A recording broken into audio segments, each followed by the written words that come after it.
শোণিতপুৰ জিলা কৃষি বিজ্ঞান কেন্দ্ৰ আৰু শোণিতপুৰ জিলা কৃষি বিভাগৰ দ্বাৰা তেজপুৰত আয়োজন কৰা হৈছে বিকশিত কৃষি সংকল্প অভিযান। শোণিতপুৰ জিলাৰ আয়ুক্ত অংকুৰ ভৰালীৰ উপস্থিতিত আজি উক্ত কাৰ্যসূচীৰ শুভাৰম্ভ কৰে তেজপুৰ সমষ্টিৰ বিধায়ক পৃথ্বীৰাজ ৰাভাই।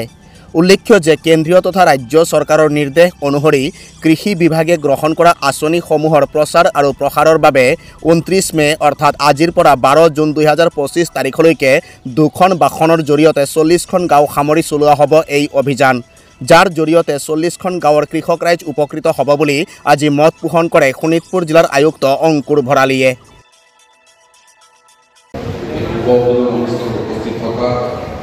শোণিতপুৰ জিলাৰ জিলা আয়ুক্ত মহোদয়, আমাৰ CEO মহোদয়া, কৃষি বিভাগৰ আমাৰ মৰমৰ সচিব ৰাইজ, ইতিমধ্যে আপোনালোকে জানে যে ভাৰতৰ প্ৰধানমন্ত্ৰী নৰেন্দ্ৰ মোদী ডাঙৰীয়াৰ যি অভিলাষী আঁচনি সমগ্ৰ ভাৰতবৰ্ষত বিভিন্ন স্তৰত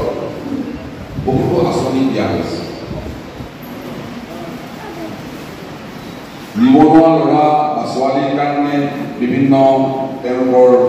আত্মনিৰ্ভৰ কৰিবৰ কাৰণে আঁচনি, বিভিন্ন আঁচনিত সামৰি